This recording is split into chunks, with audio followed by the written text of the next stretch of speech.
अस्सलाम वालेकुम students and friends. मैं हूं अमजद हमीद और आप देख रहे हैं आपका अपना educational channel the Deka skills.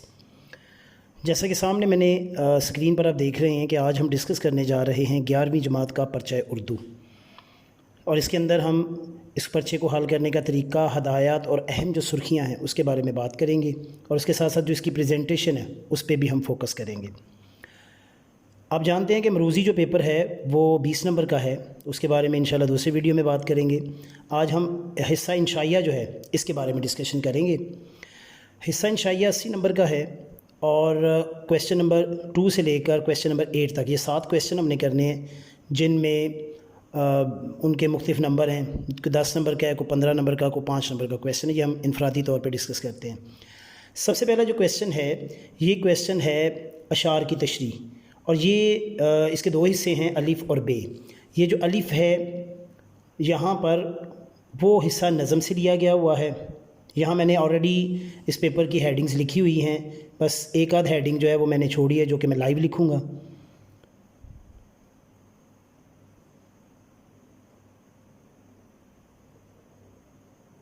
तो इसके अंदर जो अलिफ़ हिस्सा है वो है हिस्सा नज़म।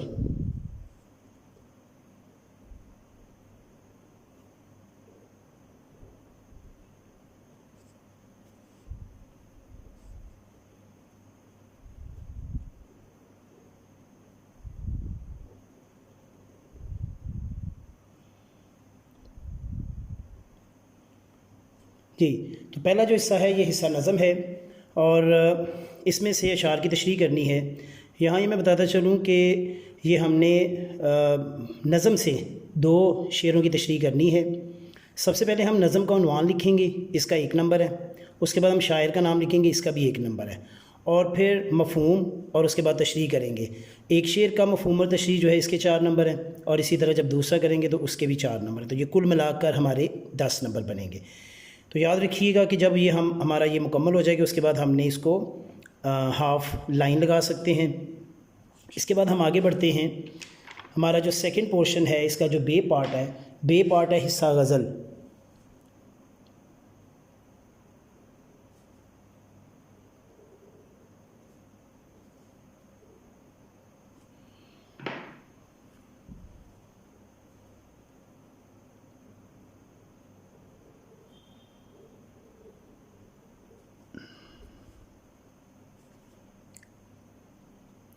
हिस्सा गज़ल जो है इसमें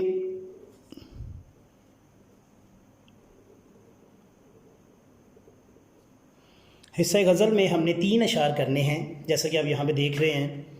शेर नंबर 1 है, शेर 2 है और 3 है। तो 3 अशार हमने करने हैं। इसके अंदर शायर का नाम, इसका 1 नंबर है। बाकी उसके बाद मफ़हूम और तशरीह करेंगे तो एक शेर मुकम्मल हो जाएगा। फिर शेर नंबर 2 की हेडिंग देंगे, शायर का नाम वही है। फिर उसके बाद मफ़हूम और तशरीह, ये जब हम करेंगे 3 नंबर इसके, और इसी तरह से शायर का नाम, मफ़हूम और तशरीह। जब तीनों शेर हम कर लेंगे तो ये हमारे हर शेर का मफ़हूम और तशरीह के 3-3 मार्क्स हैं, और 1 नंबर हमारा शायर का है। तो ये हमारे टोटल जो है ये 10 नंबर बन जाएंगे। तो इससे ये पता चला कि जो क्वेश्चन नंबर 2 है ये टोटल 20 मार्क्स का है। इससे हम आगे बढ़ते हैं। अच्छा, यहाँ पे ये चीज़ देखिएगा, जब आपका क्वेश्चन मुकम्मल हो जाए, तशरीह आप कर लें, तो यहाँ पर उसके बाद आपने एक लाइन लगानी है। मैंने यहाँ पे मिस कर गया हूँ, तो आपने यहाँ पे उसकी एंडिंग लाइन ज़रूर लगानी है। नेक्स्ट 1-2 लाइन छोड़कर आप आ जाएंगे सवाल नंबर 3 पे, और सवाल नंबर 3 जो है वो आपने ऊपर लिखने के बाद यहाँ मैंने एक मुख्तसर सी डिज़ाइनिंग की हुई है, और ये डिज़ाइनिंग आपको कहीं भी किसी भी जगह पे एटलीस्ट यूट्यूब पे नज़र नहीं आएगी, लेकिन अगर आप इसको देखेंगे तो ये मुख्तसर सी डिज़ाइनिंग बहुत ज़्यादा अट्रैक्शन पैदा कर रही है। तो आप भी इसको फॉलो कीजिएगा। अब यहाँ पर जो सवाल नंबर 3 है इसके 2 पार्ट आते हैं। आप उनमें से कोई भी एक कर सकते हैं, अलिफ कर लें या बे कर लें, ये आपकी चॉइस है। जो भी आप करें आप वो यहाँ पे लिखिएगा। और ये जो है ये सवाल क्या है, इसके अंदर आएगा अबारत की तशरीह। तो अबारत की तशरीह जो है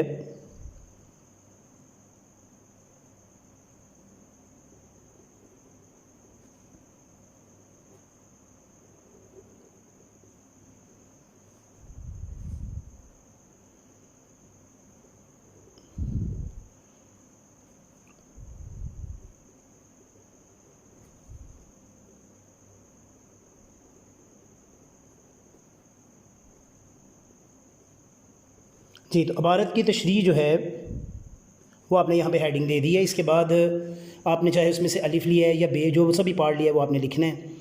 अच्छा, अब इसमें एक चीज़ का ख्याल रखना है कि इसके अंदर जो हमारी हेडिंग्स हैं वो कुछ इस तरह से हैं कि सबसे पहले हम हवाला मतन देंगे, उसके बाद सबक का उन्वान, फिर आएगी हमारी नेक्स्ट हेडिंग है मुझे मुसन्नफ़ का नाम, फिर माखज़ क्या है इसका, फिर ये सिन्फ क्या है, उसके बाद हम सियाक़ो सबाक़ लिखेंगे और तशरीह करेंगे।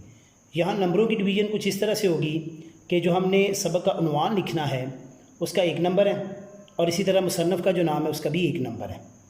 इसके बाद सियाक़ो सबाक़ जो लिखा जाएगा इसके 3 नंबर हैं, और जो तशरीह करेंगे इसके 10 नंबर है। तो ये कुल मिलाकर ये जो क्वेश्चन नंबर 3 है इसके 15 मार्क्स हैं।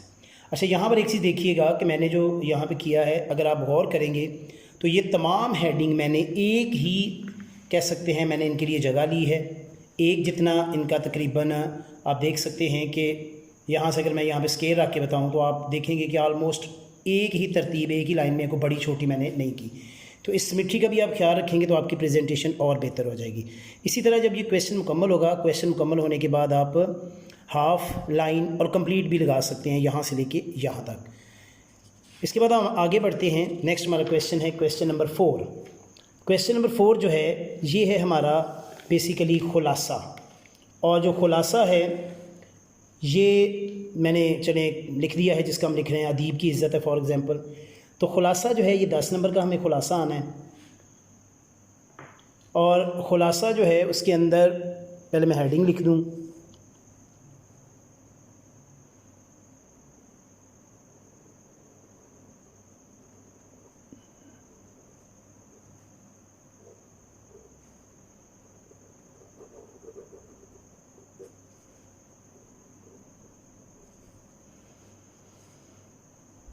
जी, तो क्वेश्चन नंबर 4 है हमारा खुलासा और अदीब की इज़्ज़त। तो इसके अंदर हमने क्या करना है कि जो खुलासा है इसमें जो मुसन्नफ़ है उसका जब हम नाम लिखते हैं तो उसकी 1 नंबर हमें मिलता है। इसके बाद बाकी जो है जब हम खुलासा लिखेंगे तो उसके 9 नंबर हैं। तो इसी तरह से जैसे मैंने आगे बताया था कि अगर आप हेडिंग्स देखेंगे तो मैंने बड़ी ही सिमेट्री के साथ, स्केल के साथ मैं बता रहा हूँ कि मैंने एक ही तरतीब से इनको लिखा है, जिससे इनकी खूबसूरती और ज़्यादा बढ़ जाती है। तो प्रेजेंटेशन में इन चीज़ों का ख़ास ख्याल रखें। और यहाँ पर मैंने एक चीज़ और है, यहाँ पर मैंने 605 मार्कर यूज़ की है और यहाँ पर मैंने 604 की है। तो आप बच्चों कभी भी एक ही मार्कर यूज़ मत करें, जो ज़्यादा इंपॉर्टेंट है हेडिंग उसको 605 से करें, और जो कंपैरेटिवली थोड़ी कम है या सब हेडिंग में आता है उसको 604 में करें। इससे इसकी खूबसूरती और ज़्यादा बढ़ेगी। इसी तरह जब ये क्वेश्चन मुकम्मल होगा तो आप इसके बाद लाइन लगाइएगा, यहाँ पर मैंने नहीं लगाई, आप लाइन लगा लीजिएगा। उसके बाद क्वेश्चन नंबर 5 पे आते हैं। क्वेश्चन नंबर 5 जो है ये हमारा ये भी खुलासा है, ये नज़म का है। ऊपर हमने जो पढ़ा है वो नज़म का नहीं था, वो सबक का था। तो ये हमारा क्वेश्चन नंबर 5 जो है ये भी खुलासा है। अब यहाँ पे मैं लफ्ज़ खुलासा थोड़े डिफरेंट डिज़ाइन से लिखने लगा हूँ।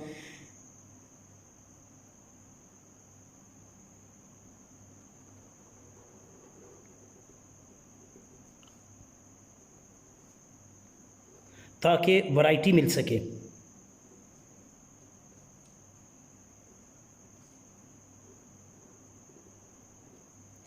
तो आप इस तरह भी लिख सकते हैं, उस तरह से भी कर सकते हैं।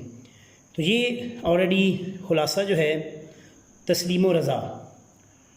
तो शायर का नाम हम इसमें लिखेंगे, और शायर का नाम जो है उसका 1 नंबर है, और उसके बाद हम खुलासा लिखेंगे 4 नंबर उसके हैं। तो ये क्वेश्चन नंबर 5 जो है ये 5 नंबर का है। ये याद रखिएगा कि ऊपर वाला जो क्वेश्चन है ये 10 का है खुलासे का, और क्वेश्चन नंबर 5 जो नज़म वाला है ये 5 नंबर का खुलासा है। इसी तरह जब ये हम खुलासा मुकम्मल करेंगे उसके बाद हम हाफ लाइन लगा दें या कंप्लीट भी लगा सकते हैं। नेक्स्ट हम आगे बढ़ते हैं। नेक्स्ट हमारा क्वेश्चन है क्वेश्चन नंबर 6, और क्वेश्चन नंबर 6 जो है ये इसमें 2 चीज़ें आएंगी, या तो मुकालमा आएगा या इसके अंदर रूदाद आएगी। तो ये मैं दोनों हेडिंग यहाँ पे लिख देता हूँ। अगर आपका मुकालमा आएगा तो आपने उस मुकालमे का आगे उन्वान लिखना है और उसके बाद आपने मुकालमा लिखना है। इसी तरह से अगर आपको आ जाता है रूदाद आ जाता है तो आपने मिसाल के तौर पे उन्वान लिखा है महफ़िल मुशायरा की रूदाद, तो आपने वो हेडिंग देनी है और उसके बाद आपने रूदाद लिखनी है। तो ये इसके अंदर चॉइस है, आप इसके मुताबिक कर सकते हैं। और इसके 10 नंबर हैं टोटल। तो ये आपको आ सकता है मुकालमा। मैं यहाँ दोनों हेडिंग्स जो हैं वो लिख देता हूँ, लेकिन पेपर में आपने दो नहीं लिखनी, जो पूछा जाएगा आपने उसके हवाले से लिखना है और उसको सेंट्रलाइज्ड करके लिखना है। यहाँ मैं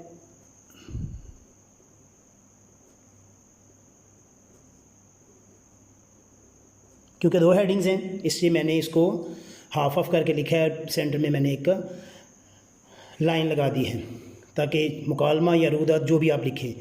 तो आपने ये करना है कि जब आपने इस क्वेश्चन नंबर 6 को आपने लिखना है तो आपने अगर मुकालमा आया हुआ है तो सिर्फ मुकालमा लिखना है वो सेंट्रलाइज करके, रूदात है तो रूदात लिखनी है सेंट्रलाइज करके। उसके बाद उसी का उन्वान देना है, मैंने दोनों का दिया हुआ है ताकि आपकी सहूलत हो सके। अगर मुकालमा होगा तो सिर्फ इस ये लिखना है आपने, और रूदात होगी तो रूदात का उन्वान देना है और उसके बाद आपने इसका क्वेश्चन को हल करना है आपने। इसी तरह से जब ये क्वेश्चन मुकम्मल हो जाएगा आपने इसके बाद एक लाइन लगानी है, क्वेश्चन एंडिंग लाइन। और ऑलरेडी मैं इस पे वीडियो बना चुका हूँ, मैंने कई डिज़ाइन की लाइंस बताई हुई हैं। यहाँ पर तो मैं सिंपली सीधी सी लाइन लगा रहा हूँ डबल कट मार्कर से। चलें जी, इस क्वेश्चन के भी 10 मार्क्स हैं। इसके बाद हम आगे बढ़ते हैं, क्वेश्चन नंबर 7 है। क्वेश्चन नंबर 7 जो है इसके अंदर भी दो चीज़ें हैं, यानी आप दरख्वास्त लिख सकते हैं या रसीद।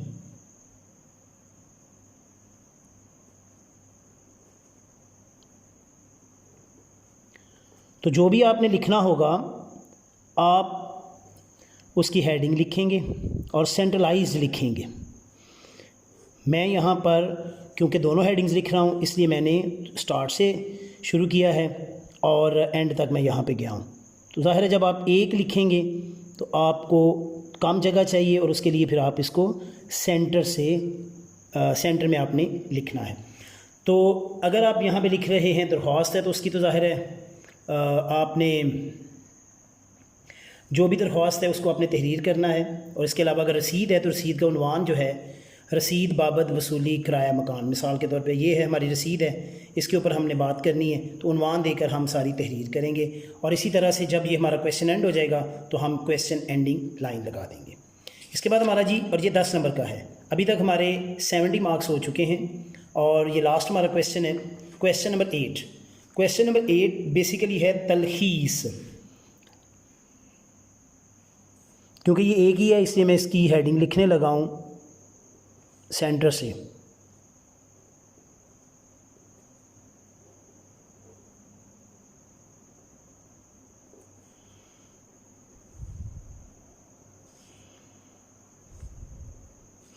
जी, तो सवाल नंबर 8 तलखीस है, इसके भी 10 नंबर हैं और इसके अंदर उन्वान जो लिखा जाएगा, ठीक है, उसके 2 नंबर हैं और तलखीस जो है जब हम लिखेंगे तो उसके हमारे 8 नंबर हैं।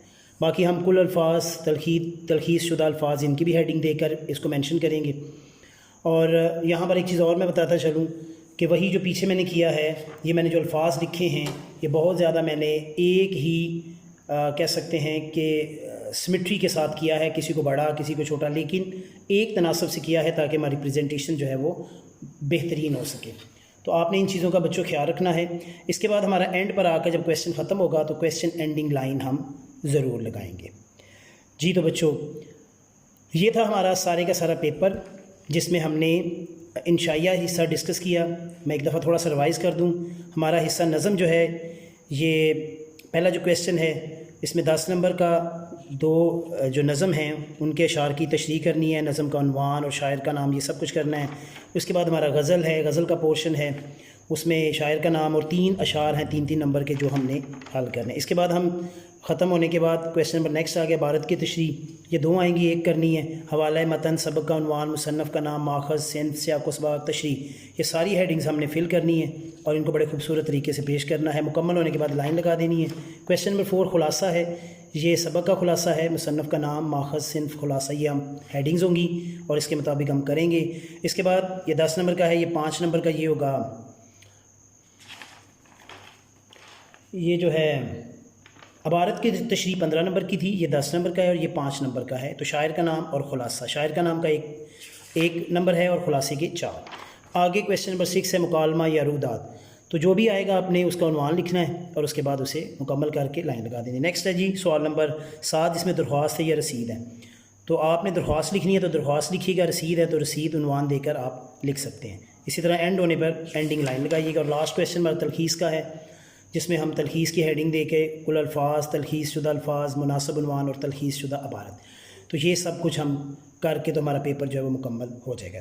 इस चीज़ का ख्याल रखिएगा कि उर्दू के पेपर में ख़ास तौर पर प्रेजेंटेशन पे बहुत फोकस किया जाता है। जितनी खूबसूरत आपकी प्रेजेंटेशन होगी आपके लिए उतना ही अच्छा रहेगा। यानी कोई भी बच्चा, मैं नहीं समझता, जिसकी प्रेजेंटेशन अच्छी होगी, बहुत प्यारी होगी, अट्रैक्टिव होगी, इसको देख के इस तरह करने की कोशिश करता है, मैं उम्मीद करता हूँ कि वो 90+ ज़रूर मार्क्स लेगा। जी तो बच्चों, कैसा आज की वीडियो आपको कैसी लगी कमेंट में ज़रूर जाकर बयान करें। वीडियो को लाइक करें, वीडियो को शेयर करें, एक दूसरे को बताएं। ये एक सदका जारिया है ताकि सब लोग इससे फ़ायदा ले सकें। तो उम्मीद करता हूं कि आप ये जितनी मैंने हदायत बताई हैं इस पे अमल करेंगे और रिज़ल्ट में यानी अपने पेपर्स में आप बेहतरीन मार्क्स हासिल करेंगे। अपना बहुत सा ख्याल रखिएगा, मुझे दुआओं में याद रखिएगा। अल्लाह निगहबान।